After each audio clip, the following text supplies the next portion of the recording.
Hello, and thank you for joining us for this Calfordseaden Sustainability Seminar. This is a recording of a live event held in May 2020, and it covers the basic principles of Passive House. The team members giving this presentation are Patroula Christopoulou, who is a mechanical engineer and passive house designer, and Jacqui Clarke, who is a sustainability consultant. Calfordseaden is a multidisciplinary construction and property consultancy with a trading history of over 70 years. All services are provided in-house by directly employed teams, and we operate from 6 offices located in London, Birmingham, Cambridge, Essex, Hampshire and Kent. We hope you enjoy watching. Please get in touch using the details at the end of the recording if you have any questions or would like to register interest in future events. From an introduction today, we're going to go into why Passive House and why we've brought up Passive House at this moment in time. That will touch on the changes to the building regulations and shows how Passive House and Passive House principles can now take a more driving role in complying with CO2 reductions. What is Passive House? We'll take you through a little bit about the basic principles of Passive House and what it entails. We'll also look at the principles of Passive House and the key energy balance and the key elements that are good to look for in that particular area. We're going to then go on to show you some running costs and some research that has been done on estimated construction costs as well. So that may be able to help you when you're in a decision process of going down this particular method. We're going to give you some example projects that we've looked at, so it can give you some insight into each one of those. And then we'll have a questions and answer session at the end. So without further ado, I'll hand you over to Jacqui, who is going to kick off the presentation. Thank you, Jacqui. Thank you, Terry. Good afternoon, everybody. So before we get started, I wanted to give a quick overview of the proposals within the new Part L and SAP methodology and why we believe Passive House principles will be important in new developments. So currently, the Standard Assessment Procedure, or SAP, is the methodology used to demonstrate compliance against Part L1 of the building regulations. And as you may be aware, the consultation for the new Part L was released in October 2019, along with the updated SAP methodology, and we're now on version 10.1. The new Part L will introduce additional criteria, and one of them being primary energy as one of the main performance metrics. And primary energy is the energy that's required to produce and deliver fuel to your front door. And for electricity, this would be the fuel required for generation of the electricity at the power station and then to deliver that energy to your home. For SAP 10.1 methodology that was released with the new Part L consultation indicates that the CO2 emission factor for electricity is significantly reduced, and this is now lower than mains gas.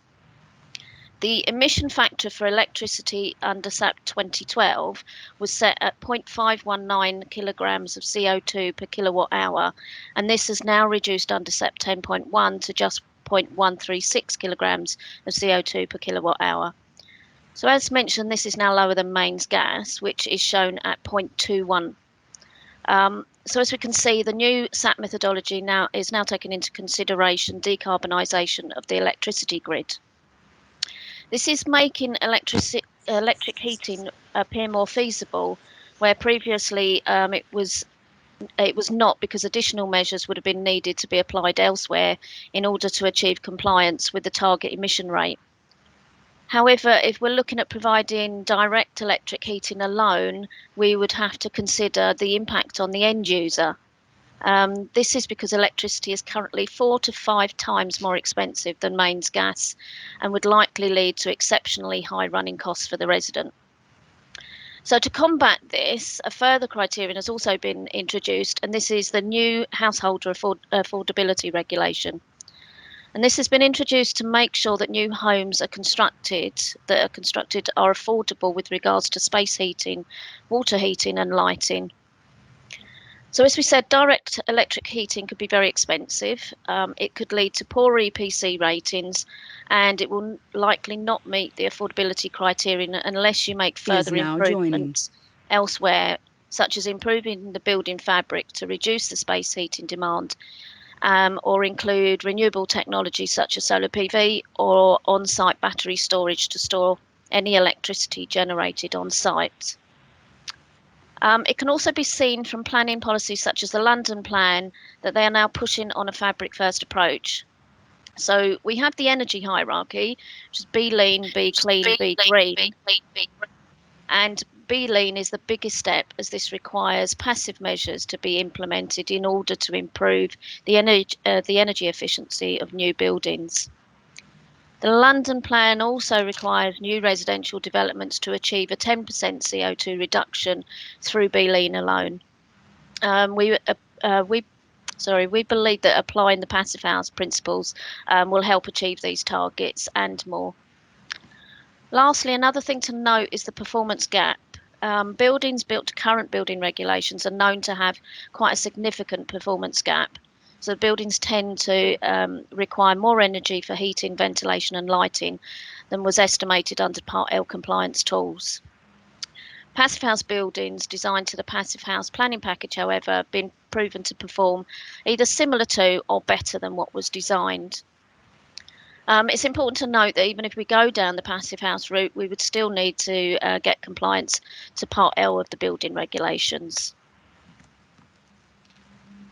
So what is a passive house? So a passive house is a building in which the thermal comfort can be provided solely by heating or cooling of the fresh air flow without using recirculations, which is required for good indoor air quality. So in practice, this is a building where the space heating requirement is designed as close to the theoretical minimum as possible. Therefore, with a fabric first approach, where the fabric first approach has been applied to its fullest extent, so for example, high levels of insulation and air tightness, the energy requirements will be significantly reduced. All installed services should also be designed to be low energy, including appliances. And whilst the above definition refers to thermal comfort being provided by heating of the fresh airflow, this doesn't have to be from air heating alone. It can be from using radiators or underfloor heating. So here we have the minimum criteria that is required to achieve Passive House certification. So firstly, we'll look at the comfort criteria, and then we'll move on to the energy criteria. So earlier we mentioned that Passive House is based on an indoor comfort and that is designed to ensure a comfortable indoor environment is maintained throughout the year. So starting with air tightness, similar to the SAP methodology, air tests are required to be carried out. However, Passive House requires an air tightness rate of 0.6 air changes per hour at 50 pascals, which when compared to the SAP methodology is approximately equal to 1 cubic metre per hour per metre squared at 50 pascals, depending on the volume of the building. Passive House also requires that the building is tested under both pressurised and depressurised conditions. And to ensure that design standards are achieved, the dwelling should undergo multiple testing throughout the construction period. So this would be following the installation of your air tightness layer, and again following any installation of services. This is to ensure that the air tightness layer remains intact and any leaks are detected early and rectified early. And finally, you would test again on completion of the building to get your final result. An internal surface temperature greater than 17 degrees C is also required, as this is important to reduce drafts and cold radiant from surfaces such as windows. So triple glazing is required as it maintains a higher internal temperature due to the, bear with me. I had a call coming through. Triple glazing is required as it maintains a higher internal temperature. There's additional cavity and pane of glass. So eliminating thermal bridges will help to maintain the internal surface temperature and reduce the formation of condensate and mould. Passive House is also based on keeping a comfortable and constant internal temperature of 20 degrees C throughout the year. Now, whilst your summer overheating criteria does allow you to exceed this, the internal temperature must not exceed 25 degrees C for more than 10% of the year. We would suggest that this is not exceeded for more than 5% of the year, as this could be picked up during your auditing process for certification, which can then lead to your design being over scrutinised at this point to ensure that you're not exceeding the 10% target in reality. We would also recommend assessing the design against CPD TM59, which is required for developments in London, as this is a higher standard and should therefore ensure that your summer overheating criteria under Passive House standard is achieved. So finally, under the comfort criteria, it's also important to ensure that there is enough fresh air provided. So we have an airtight building, so the amount of fresh air entering the property needs to achieve a rate of 30 cubic metres per hour per person through controlled mechanical ventilation to maintain a comfortable internal environment and keep occupants healthy. The benefits of continuous mechanical ventilation with heat recovery is that it will recover the heat from your extracted air, which is then used to preheat your supply air being delivered into your home, which will in turn reduce the space heating demand on your main system. So if we move on to the energy criteria, as mentioned earlier, the heating demand is reduced through improving the quality of the building fabric and by achieving the required heating demand of 15 kilowatt hours per metre squared per year, or 10 watts per metre squared peak heating load. And this requirement promotes the fabric first approach. A primary energy target is also required, and this is 135 kilowatt hours per metre squared per year. So as I mentioned earlier, this is the energy required to deliver energy to your property. It's important to note that if renewables, however, such as solar PV are applied, a reduced primary energy target is also set. And this is to ensure that renewables are not used as bolt-ons to achieve the primary energy targets and the CO2 emissions, which is currently the case with building regulations and SAP calculations. There are also 3 levels of certification. We've got the Classic, Passive House and Passive House Premium. Sorry, Passive House Plus and Passive House Premium. And as an example, with Passive House Classic, where renewable technologies are applied, your building would be required to achieve the reduced primary energy target of 60 kilowatt hours per metre squared per year, which is a significant reduction. Also, in the case of Passive House Plus and Premium certification, there are also additional benchmarks related to the amount of renewable energy that must be produced by the building. And this is 60 kilowatt hours per metre squared per year or 120 kilowatt hours per metre squared per year, respectively. So Passive House certification also requires that we get the energy balance right. So here we have a typical example of what that looks like. The heating provided to the building makes up the balance between the internal gains, and the solar gains on this side, and then your ventilation and your thermal losses and infiltration losses on the other side. So, sorry, it's important to have MVHR because if you had continuous mechanical extract ventilation, you'd only be extracting the heat from your wet rooms, but not recovering any of it. And this will increase your ventilation losses quite dramatically. And then you would need to make up more improvements within the building fabric in order to achieve the energy balance and maintain losses and gains balance. We also need to make sure that there's sufficient internal gains in order to reduce the heating demand of the building to meet the 15 kilowatt hours per metre square target. So we're aiming to do that by reducing the losses whilst keeping the gains the same. So now we're going to look at some of the key elements. We'll start with shape and orientation. So here we have a chart which is the form heat loss factor. And basically, if you have a simpler building shape with a higher building mass, such as we have here, high rise or medium rise, then the form heat loss factor will be lower and will require less insulation in order to achieve the passive house principles. And also your detailing will be a lot simpler. So for developments in London where we have high rise or medium rise developments, this is an opportunity to apply the passive house method.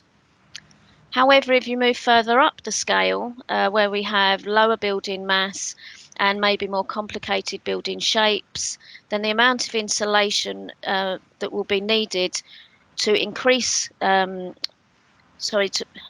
amount of insulation that will be required will need to be increased to achieve your passive house and your space heating demand due to the greater exposed surface area and potential additional heat losses from your building and your thermal bridges and your difficult detailing. So the shape should be simple to reduce difficult detailing and thermal bridges. The orientation should be north-south as far as possible, with living spaces located on the south elevation to optimise solar gains during your winter months. External shading should be applied to the south elevation to reduce risk of summer overheating. And all of this is needed in order to achieve the energy balance on the previously shown. Right, so moving on to the building fabric. Passive house also requires a good level of insulation, so you're effectively wrapping your building in a duvet. For external walls, you would be looking at approximately 500mm thick wall, which can be reduced as the design progresses. However, depending on the U value being achieved, we're currently looking at approximately 380mm to 450mm thick walls based on a steel frame wall with mineral wool to meet the fire regulation standards under Part B. So this is not a huge jump. Triple glazing will also be required to achieve a good level of fabric performance, but also to maintain the surface temperature of greater than 17 degrees C and reduce your cold bridging losses. Windows should also be set back within the external face. Windows should also be set back from the external face and within the insulation layer to again reduce thermal bridging, but also to provide some shading from the reveals.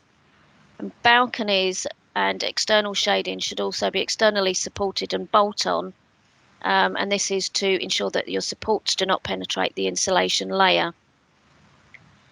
We require an airtight construction to achieve the 0.6 air changes per hour or less. So as mentioned earlier, the initial test should be performed before the internal partitions and the services are installed, and again when the shell is complete. So multiple tests are recommended throughout the construction.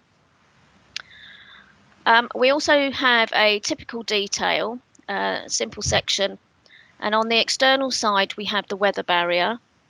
The insulation and the structure, and the insulation and the structure can be reversed to meet your design requirements. And then we have the air barrier, which should always be on the internal side of the insulation.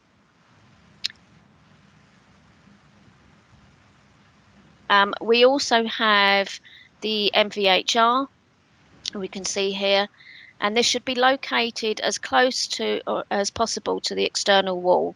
And this is to allow for short ductwork runs for the intake and the exhaust. And the intake and exhaust ductwork should also be insulated to a minimum of 50mm.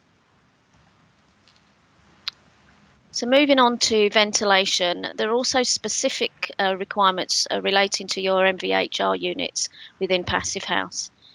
The MVHR efficiency should be greater than 75% and should preferably be a Passive House Institute certified unit where possible. It's important to note that if we have a non-certified unit, then there is a penalty applied, penalty of 12% applied to the efficiency of the unit. Some PHI certified manufacturers include the Pool, one we've got an example here in the photo, and others include the Zender Group, Envirovent, Glendimplex and Titan. Now, the specific electric power of the unit should also be less than 0.45 watt-hours per cubic metre. And the intake and the exhaust duct should also be as short as practically possible and insulated. And the minimum insulation thickness should be around 50 mil, and the insulation should be continuous, diffusion-resistant insulation with no gaps, as we can see here in the photo. You will also need to ensure that there is sufficient space to accommodate the minimum surface area required for the ductwork. This area should be increased to 200 mil if there are no crossovers. However, where there are crossovers, the service area will need to increase within the ceiling void. And this will also impact on your overall building height. So it's advisable to have your passive house consultant review the internal layout during the early stages of the design to help select the position of the MVHR within the units to avoid those crossovers.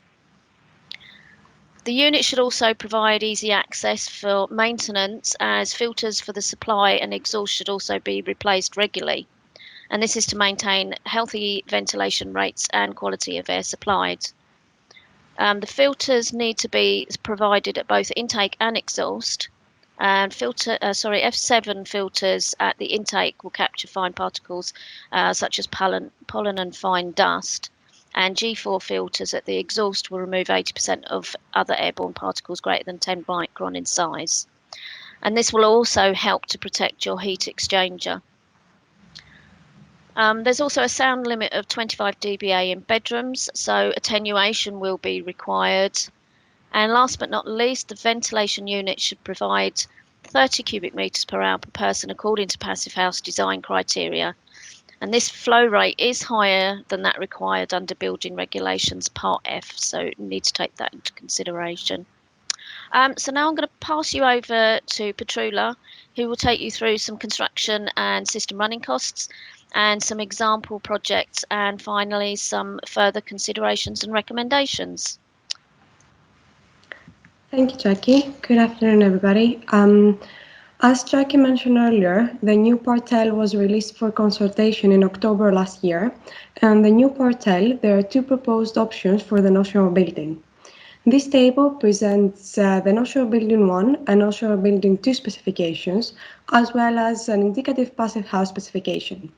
The passive house specification presented on this table is for a building with a middle scale form heat loss factor from the graph that Jacqui presented earlier. In blue, we have highlighted the changes made to the proposed notional building specification compared to the current notional building specification under SAP 2012. As we can see, for notional building 1, for the windows, we have a U value of 0.8, so that's triple glazed windows with a G value of 0.57. At the moment, under SAP 2012, we assume a U value for the windows of 1.4, so standard double glazed windows, with a solar transmittance of 0.63. For notional building 2, we have double glazing with a U value of 1.2 and a G value of 0.63. For passive house, we have allowed for a window with a U value of 0.85, which is the worst window U value that we can have for a passive house development, and a G value of 0.5. In regards to thermal bridging, for notional building 1, we have enhanced psi values compared to the accredited construction details, which are still allowed for notional building 2. Passive house is considered thermal bridge free, but because in sub-calculation is measured slightly differently, we have applied for a psi value of 0.05 to its cold bridging junction. The design air permeability rate for notional building 1 and 2 is 5 cubic meters per hour meter square, but for passive house is 1 cubic meter per hour meter square in accordance to the passive house principles presented by Jacqui earlier. For passive house, we have allowed for mechanical ventilation with heat recovery, and we have also allowed for a Passive House Institute certified unit. It is worth mentioning that, as we can see from the table, for notional building 2, Only slight improvements have been made to the building fabric, whilst renewable technologies have been applied for the calculation of the target emission rates. So we took those building specifications and we ran some test sub-calculations to see how applying the passive house measures will help achieve compliance against the new Part L. On the chart on the left-hand side, we can see that we have the National Building 1 specification, the National Building 2 specification, and the passive house standards. We can see that with regards to the CO2 emissions, we do achieve compliance for this metric for all the different heating systems applied, and that we actually achieve an improvement. So for individual gas boilers, we get a 22% improvement over National Building 1 and a 13% improvement over National Building 2. For the electric systems, we get a 56 and 51% reduction, and when we implement community heating with gas boilers and air source heat pumps, we can see that we also get a 52%, a 50% improvement in CO2 emissions by applying those passive house measures. However, achieving compliance for the primary energy metric is not so easy. We can see that where we got renewables in National Building 2, that actually puts the target down, make it even more difficult to achieve compliance even with the passive house measures. So for the example with the gas boilers, we're just only achieving compliance, so we would suggest that renewables will probably be required to be installed in this development. With electric heating, on the other hand, even with the passive house principles applied, we do not achieve compliance, and PVs will be required for this house in order to achieve compliance with the primary energy target for the proposed National Building specifications too. With the community heating, we again only achieving compliance against those primary energy targets. So what about the running costs? On the new Part L, a new regulation is going to be put in place to ensure that houses are affordable to run regarding heating, hot water and lighting, as Jacqui mentioned earlier.